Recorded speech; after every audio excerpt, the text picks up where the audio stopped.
Eh bien, bonjour YouTube et merci de me rejoindre dans ce replay de la session Hobby Live de la semaine du 23 au 27 octobre. Au programme, nous avions donc Clash of Magic School qui est sorti ce vendredi 27 octobre et nous avons aussi au programme Quicksand et le Château Blanc qui respectivement sortent eux le 10 novembre. Et on va attaquer tout de suite avec Clash of Magic School qui est le nouveau de la gamme de joueurs. La gamme de joueurs, vous la connaissez bien, on a une douzaine de titres, voire un peu plus. Le dernier qui était sorti en date, c'était Elton Palace. Vous allez retrouver dans cette gamme-là Targi, Lost Cities, Aqualin, Visite Royale, Paris-Ville Lumière. Voilà, vous les connaissez très bien. Donc, dans Clash of Magic School, dans ce nouveau titre qui est assez tactique et stratégique, l'histoire, c'est on va dire, le tournoi annuel de deux écoles de magie dans un thème un peu à la Harry Potter. Donc, c'est Blanc-Griffon et Dragombe qui s'affrontent pour justement imposer la suprématie de leur école sur ce tournoi annuel. Comment ça va se passer concrètement? Donc, dans Clash of Magic School, donc jeu d'affrontement de joueurs, on va s'affronter sur différents éléments, donc la terre, l'eau, le feu, voilà, l'air. Donc ils ont rajouté le cinquième élément, c'est pas celui de Bruce Willis, mais c'est la matière noire. Et chacun son tour, on va pouvoir faire plein d'actions jusqu'à un peu épuisement de nos ressources si le cœur nous en dit, dans un principe de mon côté de la frontière, l'objectif pour gagner la partie, ça va être d'arriver à un certain nombre d'épreuves, de niveaux d'épreuves. Donc là, pour l'instant, c'est le début, on n'a fait que niveau 1, mais au cumul sur les 5 stèles, il faudra avoir 15 points de victoire et c'est à partir de là qu'on pourra déterminer qui remporte la partie. Moi, je suis du côté ici du blanc griffon. Les actions que je vais pouvoir faire à mon tour, principalement, ça sera de déplacer justement mon griffon. Par exemple, je vais défausser une carte air qui me permet de déplacer mon griffon jusqu'au symbole de l'air. Et à partir de là, je vais pouvoir interagir avec cette colonne-là pour déployer de nouveaux étudiants, pour justement réaliser les épreuves. Là, par exemple, ça sera en fonction du nombre d'étudiants que je vais pouvoir mettre en face le niveau de l'épreuve correspondante, si elle est disponible. Dans cette zone ici, on a les épreuves disponibles qu'on retourne à chaque fois en fin de tour. Là, il y a le niveau 2 qui est disponible, donc je pourrais directement passer au niveau 2. Là, le niveau 3 est disponible chez mon adversaire parce qu'on a aussi le droit de prendre les cartes chez notre adversaire, donc je peux directement passer le niveau 3. Techniquement, je pourrais passer le niveau 4 parce que j'ai 4 étudiants, mais là, disponible à l'heure actuelle, il n'y a plus que le niveau 5 et le niveau 6. Donc, mon tour pourrait s'arrêter ici. Je pourrais peut-être me redéplacer pour anticiper le tour suivant ou ainsi de suite. Toujours est-il que j'arrête là. Vient le tour de Dragombre et on va rembobiner un petit peu pour expliquer ce qui peut se passer aussi dans ce jeu. Donc là, si je suis le joueur de Dragombre, je peux défausser une carte verte du symbole de la Terre pour justement amener mon emblème jusqu'à cette position pour interagir avec cette zone. Pareil, là j'ai 3 étudiants, je pourrais dire même coup que tout à l'heure, je fais niveau 1, je fais niveau 2, je fais niveau 3. Et là, ce qui peut se passer, c'est que dans les actions qu'on peut réaliser également, on va aussi pouvoir lancer des sorts. C'est un peu l'intérêt d'être d'une école de magie, vous en conviendrez. Et ce qui se passe, c'est que dès qu'on a 3 étudiants de la même couleur consécutifs, on va pouvoir lancer le sort de cette couleur correspondante. Donc là, le sort bleu va nous permettre, alors on va dire début de tour, j'ai pioché des cartes supplémentaires, donc du coup, j'aurais alimenté un peu plus en étudiants et vous allez comprendre pourquoi. C'est que le sort bleu permet de sauter une étape dans justement les épreuves à réaliser. Donc là, comme on est à l'étape 3 et qu'il faudrait arriver à l'étape 5, parce que comme on n'a pas étape 4, l'étape 5, c'est celle-là qui est disponible ici. Donc je peux utiliser le sort bleu qui va être justement, donc quand on fait un sort, on va sacrifier un des étudiants du sort lancé et je peux passer directement à l'étape 5. Et c'est pour ça que j'avais besoin d'avoir 5 étudiants au moment de la résolution du sort, parce que quand on passe une épreuve, il faut avoir le nombre d'étudiants correspondant. Une fois que l'épreuve est passée, tout va bien. Si après les étudiants viennent à être déplacés ou défaussés par quelconque malice, limite l'épreuve est passée. Donc tout va bien jusque-là. Si j'avais eu encore une carte en main, on va dire j'en ai encore une, je peux passer à 6, ça me permet de jouer l'épreuve numéro 6 ici. Et voilà, donc là, Dragombre a fait un très bon tour, il est déjà passé au niveau 6. Comme on a dit, le but c'est d'arriver à 15 au cumulé sur l'ensemble des duels. Là, on va revenir avec Griffombre, avec Blanc Griffon, qu'est-ce que je raconte, pour justement vous expliquer un peu ce qu'on peut faire d'autre. L'un des derniers sorts qu'on peut faire, qui lui n'est qu'une fois par tour, donc là, je redéfausse un vert, ça me permet de renvoyer par exemple ici mon Griffon à cette zone-là, et je vais pouvoir faire une action qui va être de convoquer des étudiants et de déplacer l'une des piles disponibles. Donc là, il n'y en a qu'une à l'heure actuelle où il y a au moins 3 étudiants et on va déplacer les 3 derniers. Donc c'est pour ça que volontairement, j'ai rajouté un étudiant dans cette colonne-là parce que du coup, la première carte de cette série de 3 est un violet et si je la déplace ici, ça me permet justement d'avoir 3 violets consécutifs et ainsi, comme vous l'aurez compris, de lancer le sort violet. Là, volontairement, je rajoute des étudiants parce qu'à la résolution du sort, comme vous l'aurez compris, il va falloir que j'ai un certain niveau.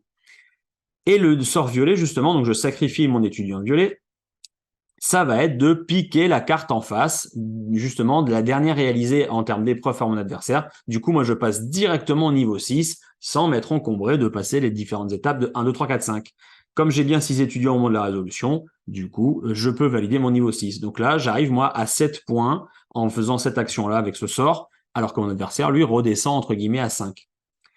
Voilà, chaque couleur a son sort. Vous aurez le sort rouge qui permet carrément de brûler toute une série d'épreuves réalisées par son adversaire. Le sort vert de cramer toute une ligne d'étudiantes, aussi pareil sur une colonne. Le bleu, c'est pour piquer des cartes.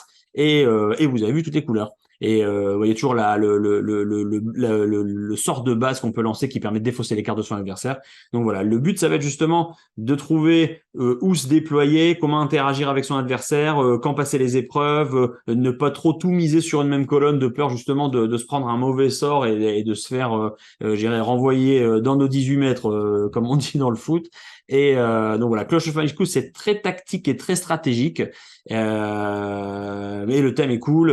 L'illustrateur, c'est celui qui avait fait aussi Big Book of Madness, donc un peu dans le même thème aussi avec des étudiants en magie. Donc on retrouve un peu cette fibre-là. Voilà pour Clash of Magic School. Et je vous propose d'enchaîner avec Quicksand. Alors Quicksand, c'est un jeu qui vous rappellera peut-être un jeu que vous connaissez, qui n'est pas de chez nous, qui est Kite.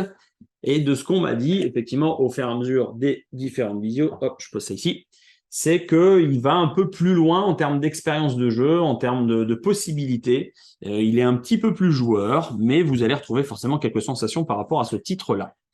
Le principe de Quicksand, c'est quoi? C'est qu'on va devoir de manière coopérative, donc le jeu se joue de 1 à 7 joueurs, on va devoir justement réussir à faire avancer les différents sabliers en temps réel et de les faire arriver jusqu'à, on va dire, à la ligne d'arrivée, et c'est ce qui soldera la victoire de cette partie. Là, c'est la mise en place du premier scénario, ou en tout cas du premier objectif, qui est relativement simple. Il y en a plus d'une vingtaine dans le livret pour justement augmenter la difficulté ou varier un peu les mises en place pour justement aller rechercher différentes façons de jouer. Mais la façon principale, c'est que dans les sabliers, il y en a 3 types. C'est pour ça que dans la boîte, vous en avez 5, parce qu'on peut y jouer jusqu'à 5 sabliers, qui sont plus ou moins faciles. Les sabliers avec les ronds plats sont lents d'une certaine manière. Celui avec le premier engrenage, il est déjà plus rapide. Et effectivement, celui où il y aura 2 engrenages, il sera encore plus rapide, mais il n'est pas là dans cette première mise en place. Le principe de base, c'est quoi? Les sabliers reposent sur des plateformes qui partagent 2 caractéristiques, une couleur ou une forme. Enfin, les 2, je veux dire, en soi, là, c'est un orange et carré, là, c'est un orange et triangle, et là, c'est un gris et lune. Il y a 3 couleurs, vous l'aurez vu, et il y a 4 formes avec carré, rond, lune et triangle. Chaque joueur prend 3 cartes. Quand c'est son tour, on doit jouer une carte, et ça fait progresser ou non les sabliers. Des fois, on peut avoir, on va dire, sur les 3 cartes, rien qui fasse avancer l'histoire, mais l'idée, ça va être quand même de jouer rapidement pour vite donner la main à nos collègues pour continuer à faire progresser les sabliers sans se faire attraper par le temps. Concrètement, comment ça va se passer? Début de partie, on retourne les sabliers. Et là, volontairement, je le fais en continuant un peu à vous expliquer l'histoire, parce que là, comme les sabliers commencent à peine à se vider, si toutefois je les retourne tout de suite, bah, je me mets tout de suite vite dans la sauce, parce que ils auront pas beaucoup de sable du côté où quand ça va retourner. Parce que, donc quand je peux jouer une carte, soit je vais jouer une couleur, ou soit je vais jouer une forme qui fera plus ou moins avancer ou non les sabliers. Là, si je joue orange, par exemple, ce qui me semble plutôt pertinent, alors j'ai plus que 3 cartes en main, on est d'accord, hein, mais c'est pour expliquer, avoir un peu de ressources. Là, si je fais orange, je vais avancer les sabliers qui sont sur des tuiles orange. Donc, je fais avancer lui et je fais avancer lui.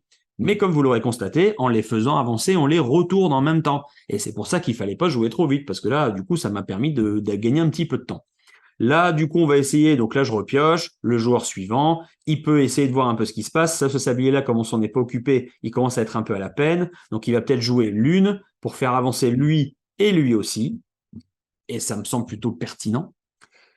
Imaginons là, si je joue triangle, chose que je ne ferai pas. D'ailleurs, j'ai pas de triangle, ça tombe bien. On va faire avancer d'abord un petit carré tout seul parce que lui, il commence à plus avoir de sable.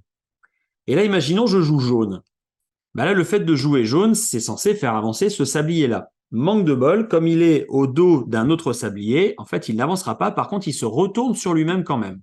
Ça peut être intéressant, quitte à ne pas le faire avancer, au moins de le retourner pour gagner du temps. Et pendant qu'on parle, ce sablier est tombé à blanc. Donc, qu'est-ce qui se passe quand c'est comme ça? On va devoir le sortir du jeu, mais en le sortant du jeu, on doit le retourner. Et ça nous donne du temps, parce que si le sablier se vide une deuxième fois, c'est là qu'on perd la partie, parce que le sablier se sera, on va dire, vidé dans la zone hors jeu. Pour le faire revenir dans la zone de jeu, il va falloir jouer une des cartes Joker qui de base peut nous permettre d'avancer n'importe quel sablier de notre choix, mais là qui permettra de remettre en jeu un sablier qui est justement hors jeu. Et ça permet de le refaire venir. Donc là, lui, entre-temps, pendant qu'on parle, ceux-là sont morts. Bon, vous avez bien compris que vu à la vitesse où je joue tout seul, là j'avais perdu la partie parce que je ne fais pas avancer assez vite mes sabliers. Donc le principe, ça va être comme ça de les faire avancer jusqu'à la ligne d'arrivée. Donc, comme je vous disais, dans les différents modes, il y a la possibilité de rajouter justement ces petits blocus qui vont faire que les sabliers doivent avancer 2 fois sur la même case avant en fait, ça le fait sauter une première fois et la deuxième fois, il va avancer. Il peut y avoir donc plus de tuiles, il peut y avoir des sabliers plus rapides, il peut aussi y avoir le mode silence. Le mode silence fait que de base, on a le droit de dire tout ce qu'on veut pour dire, ouais, vas-y, j'ai un carré, j'ai un rond, j'ai du orange ou tout ce que tu veux. Par contre, la seule contrainte qu'on a, c'est de ne pas montrer nos cartes. Mais dans l'idée, après, on peut dire ce qu'on veut, sauf dans la règle, si on met silence, là, on la joue justement en silence et on va falloir justement anticiper et jouer assez rapidement en espérant que les gens enchaînent bien les bons mouvements pour que les sabliers progressent sans tomber en rade de sable et du coup nous faire perdre la partie si toutefois c'était hors jeu. Voilà pour Quicksand. Je pense que vous avez toutes les informations à ce sujet. Donc voilà, effectivement, il est assez joueur dans le sens où, selon la mise en place en termes d'expérience et en termes de difficulté, ça peut aller un petit peu plus loin. Mais sinon, ça reste très accessible, très familial. Voilà, donc ça se joue en coopératif, forcément jusque 7 joueurs, ce qui est aussi plutôt sympa d'avoir cette amplitude-là en termes de nombre de joueurs. Voilà pour Quicksand et nous terminons notre session sur la découverte du jeu Château Blanc.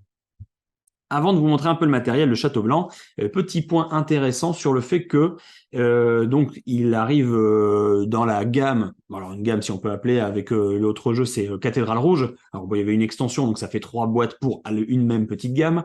Toujours est-il que c'est la gamme des jeux experts dans un petit format et en tant que joueur j'avais été assez impressionné de la qualité et de la quantité du matériel qu'il y a dans qui se trouve dans la boîte et surtout de l'expérience de jeu qui est vraiment super riche et intéressante pour un petit prix que vous pourrez apprécier aussi, j'imagine, parce que ça fait vraiment une belle proposition et une belle offre à ce niveau-là, comme l'était déjà Cathédrale Rouge. Et là, Château Blanc, on va dire, il monte un petit peu le curseur déjà dans l'expérience de jeu et le niveau un petit peu plus expert. Mais si vous voulez le positionner, je vais dire parce que même mécaniquement ça fait des fois penser à ça avec Bitoku où il y a du placement de dés, il va y avoir un peu justement d'anticipation, de gestion de ressources en fonction des chiffres des dés, tout ça. Donc c'est un peu en termes de niveau entre Cathédrale Rouge et Bitoku et ça du coup ça le fait atterrir un peu sur un niveau en termes d'expérience de jeu et tout ça, de réflexion, un peu à la Narak si vous voulez avoir une idée sur le positionnement et voilà le delta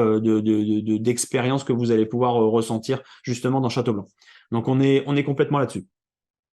Alors pour vous présenter un petit peu le matériel, alors j'ai triché sur une vue éclatée par-dessus, parce qu'en fait là si je passe ma main en dessous, c'est juste une image que j'ai mis, mais c'est parce qu'en termes de plateau, le plateau central il est assez grand, donc là en termes de cadrage c'est un peu compliqué, surtout si on voulait y mettre les plateaux individuels. Donc là c'est 3 joueurs qui s'affrontent, là rouge, jaune, bleu, et le plateau central, alors principalement pour avoir quelques informations. Si vous avez compris que dans Château Blanc, vous avez 3 grandes zones, donc là je vais faire un peu le présentateur météo, mais ici c'est la zone avec les ponts et les dés des jardins, donc vous aurez dessus vos jardiniers. De l'autre côté, vous avez ici la zone des militaires qui s'appelle le champ. Ici, il est où mon doigt? Hop, parce que comme c'est à l'envers. Voilà, ici, c'est la zone d'entraînement du campement militaire. Donc là, vous allez mettre vos meeples militaires. Et le reste du plateau en plein milieu, c'est le château, justement, où il y a 3 étages. Premier étage, il y a 3 salles et 2 et 1. Là, c'est vos courtisans qui vont essayer de faire une espèce d'ascension sociale auprès du daimyo, parce que forcément, on est dans un thème médiéval japonais. C'est le château d'Imeji qui est représenté d'ailleurs. Et donc, si vous avez compris que ces trois grandes zones vont interagir entre elles et les productions de l'une permettront de faire avancer les productions des autres, vous aurez déjà compris beaucoup de choses en Château Blanc. Et là, je vais vous montrer un peu plus dans le détail ici avec le plateau individuel et vous verrez qu'il fait déjà une taille relativement suffisante. C'est pour ça que j'ai pas mis le grand plateau, mais on y reviendra au fur et à mesure. J'ai mis un seul pont avec effectivement les jardins. Donc effectivement, il y a aussi les jaunes, et, les blancs et les noirs que vous aurez compris. Et principalement dans Château Blanc, vous allez faire 3 actions par manche et il y a 3 manches. Donc en fait, vous allez jouer 9 fois et puis c'est tout. Donc c'est 3 manches de 3 actions chacun. Une action représente quoi? C'est je vais prendre un des dés disponibles sur l'un des 3 ponts, mais aux extrémités uniquement. Donc soit je vais prendre le 5, le plus gros, ou soit le 2, le plus petit. Et vous allez me dire, qu'est-ce que ça va avoir comme impact? Là, on va revenir ici sur la vue éclatée. On va mettre ici le côté noir, comme ça, c'est pas trop perturbant. Donc là, si vous voyez au milieu du plateau, vous avez déjà des dés qui sont positionnés. Genre, il y a un dé noir en plein milieu, il y a un dé blanc un peu au-dessus de lui à gauche, et une pile de dés blancs et orange dessus, parce qu'on a le droit d'empiler jusque 2 dés dans ces zones-là. On va prendre l'exemple du dé noir qui, face à lui, enfin à côté de lui, il y a 2 petits cubes noirs. Pareil, ça, au niveau de la mise en place, c'est complètement aléatoire. Donc, au niveau des cartes, des petites tuiles et des dés, tout ça, je veux dire, le tirage fait que c'est impossible de faire 2 fois la même partie. Et vous allez pouvoir justement, grâce au positionnement de ce dé noir, faire 2 actions. Parce qu'il y a 2 icônes noires. Là où le dé blanc est au-dessus, un petit peu en haut à gauche, il n'y a qu'une action blanche que vous allez faire parce qu'il n'y a qu'un effet blanc. Sur la gauche du dé noir et en dessous du dé blanc, il y a une zone qui n'est pas utilisée où il y a marqué un 3 en gris. Ça veut dire quoi le 3 en gris? Et là, je reviens sur mon plateau normal. C'est que, comme là sur le plateau individuel, vous avez 3 actions possibles avec le dé orange, le dé noir et le dé blanc pour justement réaliser des actions en face. Et là, je vais même carrément zoomer dessus pour vous montrer un petit peu mieux dans le détail. Voilà. C'est que si je prends le plus gros dé, donc là c'est le 5, et que je le place sur la zone orange, ça va me coûter 1 pièce parce que je paye le delta. Et si du coup j'avais pris le plus petit dé, donc le 2, ça m'aurait coûté 4 pièces. Et là vous allez me dire, oui mais quel intérêt du coup de prendre un gros dé ou un petit dé? Et ben c'est là tout le sel du jeu, c'est que si je prends le petit dé, et là on va le revoir dans la vue éclatée, c'est que au niveau des ponts là sur la gauche, ou le pont rouge, noir ou blanc, peu importe, à l'extrême gauche de ce pont-là, il y a un petit picto qui est celui de la lanterne. Donc c'est un petit picto jaune là que vous allez voir ici un peu plus en détail quand je vais rezoomer ici. Sur son plateau individuel, hop ici c'est dans l'autre sens, vous allez avoir ici une zone avec la lanterne qui va déclencher la production d'éléments qu'on va pouvoir glaner au fur et à mesure de la partie avec des cartes qu'on va gagner, qu'on va venir cumuler. Donc là, si je prends le petit dé, donc c'est-à-dire le dé 2 orange, ça me coûtera 4 pièces, mais en produisant la lanterne, je vais pouvoir gagner 1 pièce, produire un riz, ici, et produire une perle. Et du coup, en termes de rentabilité, le fait de produire des ressources, ça sera peut-être assez impactant. Là, ici, sur le plateau individuel, normalement, les meeples sont debout, mais avec la caméra par-dessus, je les ai mis couchés, mais normalement, ils sont debout sur chacune des lignes. Et au fur et à mesure, quand on va les déployer dans le plateau central, on va justement les retirer et ça va nous permettre d'augmenter notre production. Si vous avez déjà joué à Projet Gaïa, ça fait exactement pareil avec les bâtiments. Donc, on va dire, on va le laisser ici comme s'il y en avait plusieurs. Donc là, le fait de faire cette action-là avec mon 2, ça me fait produire donc 1, 2, 3 riz. Donc là, je passe à 4, tac. Je gagne 2 pièces. Donc là, en plus, avec la pièce que j'avais gagnée ici, on va dire que je gagne 3 pièces. Hop, je vais les mettre ici pour qu'on les voit bien. Et donc, ça s'arrête ici. Et par contre, après, je fais l'action du pont. Parce que la carte que j'ai pour l'instant ici, c'est l'action du pont. Et l'action du pont, c'est quoi? Ben, c'est justement de déployer un jardinier dans la zone du pont. Et là, on revient ici, du coup, sur ma zone de pont. Hop, hop, hop, je descends un peu. Donc là, en payant 4 riz, je peux le déployer ici, ou en payant 3 riz, je le déploie ici. Alors, quitte à ce que j'en ai 4, autant tout dépenser, on arrive à 0. Ça me permet de déployer un jardinier ici, ça me fera 7 points de victoire en fin de partie, c'est indiqué ici. Et en plus, ça me permet, en payant 3 pièces, coup de bol, ça tombe bien, j'avais 3 pièces que j'avais mis de côté, je peux faire l'action militaire. Et l'action militaire, et vous aurez compris les 3 zones, c'est les jardins, l'action militaire dans le camp militaire et les courtisans avec l'action du château que j'avais mis ici pour vous montrer un petit peu le picto. Si vous avez compris ces 3 pictos, vous avez compris 80% du jeu. Et du coup, je peux déployer un militaire que j'ai encore dans ma réserve, qui est ici, en payant de l'acier. Mais là, le manque de bol, l'acier, la mise au point, elle est un petit peu partie en vrille. Voilà, c'est mieux. Comme de l'acier, j'en ai plus, et ben du coup, j'ai un peu perdu l'efficience de ce tour-là, en me disant genre, ah, si j'avais su, j'aurais dû effectivement gagner de l'acier en faisant peut-être une action avant ou quoi, pour essayer d'optimiser mes coûts. Parce que c'est ça qui va se passer dans, alors on va revenir comme ça, dans Château Blanc, c'est que juste en plaçant un dé, et comme vous l'avez entendu, il n'y a que 9 actions dans la partie, on va essayer d'optimiser le fait que de ces actions découlent d'autres actions, alors plus ou moins gratuites ou payantes, mais en tout cas qui vont se déclencher, qui nous permet justement de déployer tel bonhomme à cet endroit-là. En le déployant, ça me permet de faire une autre action qui me permet de gagner telle ressource, qui me permettront de, et ainsi de suite. Et c'est ça qu'on va essayer de faire, c'est vraiment d'optimiser, de comboter un petit peu toutes ces actions-là, pour justement, le but c'est de faire prospérer notre clan, voilà, là c'est symbolisé par des couleurs, mais c'est de faire prospérer notre clan dans les 3 domaines du château qui entourent un peu la vie du palais.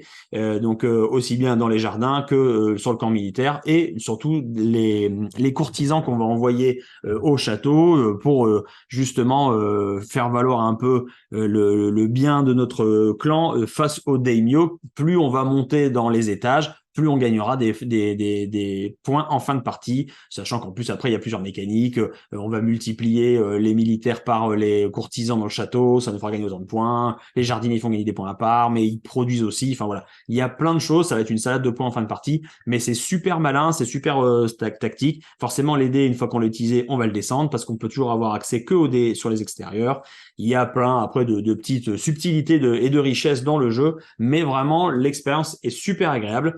Et comme je vous dis, vu le tarif, donc ça peut être effectivement la possibilité de proposer quelque chose pour les joueurs qui ont cette sensibilité de jeu un peu plus expert à moindre coût, et aussi d'être un peu peut-être la porte d'entrée comme la Cathédrale Rouge ou là le Château Blanc pour des joueurs qui habituellement ne vont pas trop sur des jeux experts parce que le ticket d'entrée il est plutôt vers les 60-70 euros et moi en tant que joueur on sait de quoi on parle, mais c'est que là au moins pour une trentaine d'euros ça permet justement de dire allez on peut tenter un jeu expert parce qu'on va dire on prend un peu moins de risques au niveau du porte-monnaie pour justement y aller. Habituellement, je n'insiste pas trop sur ce côté-là, mais là, c'était vraiment important pour Château Blanc d'en parler, vu justement la qualité du matériel et l'expérience de jeu qui est vraiment top. Voilà un peu pour les titres qu'on voyait donc de cette session. Donc Clash of Magic School qui est sorti donc ce vendredi 27 octobre.